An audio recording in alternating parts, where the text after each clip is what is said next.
Assalamualaikum warahmatullahi wabarakatuh. Perkenalkan, nama saya Alia Putri Nafisa dari absen 3.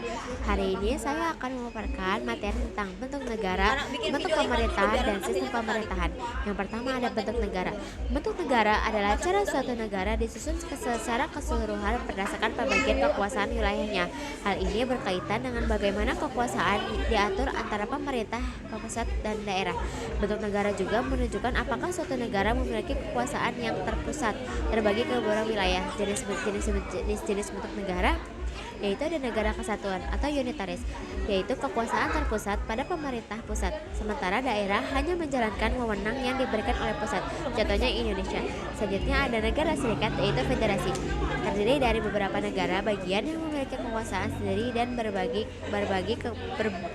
kekuasaan dengan pemerintah pusat. Contohnya Amerika Serikat. Selanjutnya ada bentuk pemerintahan. Bentuk pemerintahan adalah cara menentukan siapa yang menjadi kepala negara serta bagaimana proses pengangkatannya.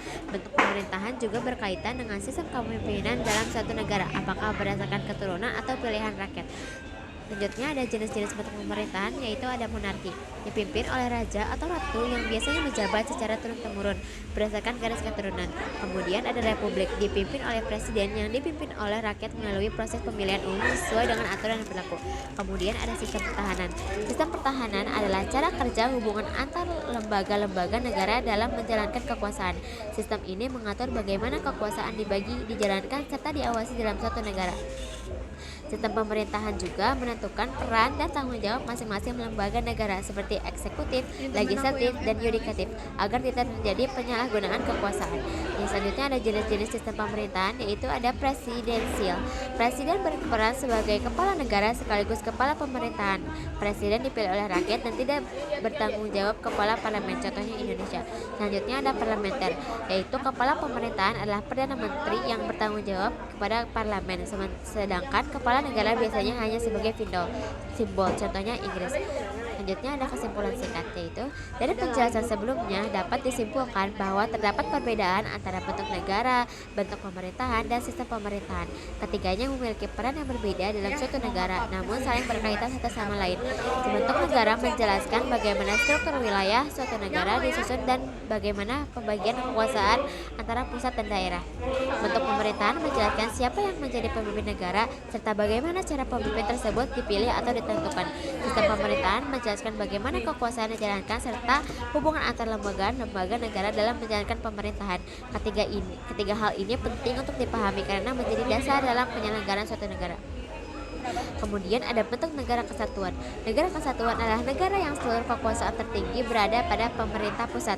Artinya, daerah-daerah, provinsi, kabupaten, atau kota tidak memiliki kedaulatan sendiri, melainkan hanya menjalankan wewenang yang diberikan oleh pusat. Ciri-ciri negara kesatuan yaitu hanya ada satu kedaulatan tidak terbagi, pemerintah pusat pemegang kekuasaan tertinggi, daerah bisa diberi otonomi, hak mengatur sendiri, tetapi tetap di bawah pusat.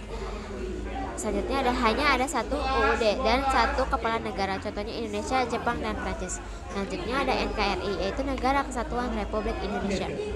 Indonesia adalah negara kesatuan yang berbentuk republik, dikenal dengan istilah NKRI, yaitu Negara Kesatuan Republik Indonesia. UUD 1945 pasal 1 ayat 1, yaitu negara Indonesia adalah negara kesatuan yang berbentuk republik. Ciri khas NKRI yaitu kekuasaan tertinggi tetap di pemerintahan pusat. Selanjutnya menetapkan otonomi daerah, lalu memiliki keberagaman suku, budaya, dan agama, yaitu Bhinneka Tunggal Ika. Selanjutnya ada sistem pemerintahan presidensial dipimpin oleh presiden. Tujuan NKRI yaitu melindungi seluruh rakyat Indonesia, memajukan kesejahteraan umum, mencegah kehidupan massa, dan ikut melaksanakan ketertiban dunia. Selanjutnya ada asas desentralisasi, yaitu asas desentralisasi adalah penyerahan sebagian kewenangan dari pemerintah pusat kepada pemerintah daerah agar daerah dapat mengatur urusannya sendiri, tapi dalam kerangka NKRI. Tujuannya adalah mendekatkan pelayanan kepada masyarakat, pemerataan pembangunan, pengembangan potensi daerah, dan mengarungi beban pemerintah pusat. Ciri-cirinya adalah adanya otonomi daerah, ada pembagian urusan pusat dan daerah. Selanjutnya ada daerah punya wewenang tersendiri, tetap diawasi pemerintah pusat. Contohnya adalah daerah mengatur pendidikan, kesehatan, dan infrastruktur, pembuat peraturan daerah yaitu Perda. Selanjutnya yang terakhir adalah otonomi. Otonomi daerah di NKRI adalah hak, wewenang, dan kewajiban daerah untuk mengatur dan mengurus sendiri urusan pemerintah serta kepentingan masyarakat setempat sesuai peraturan perundang-undangan. Penjelasannya, otonomi daerah memberikan kebebasan kepada pemerintah daerah untuk mengambil keputusan sesuai kondisi daerah tanpa harus selalu menunggu pusat. Selanjutnya ada tujuan otonomi daerah, yaitu meningkatkan kesejahteraan masyarakat, mempercepat pembangunan daerah, meningkatkan kualitas pelayanan publik, dan mengembangkan potensi daerah.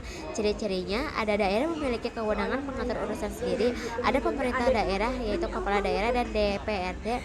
Selanjutnya ada dapat membuat peraturan daerah sendiri yaitu Perda dan tetap dalam kerangka NKRI.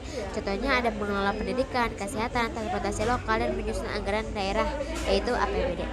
Sekian dari saya. Wassalamualaikum warahmatullahi wabarakatuh.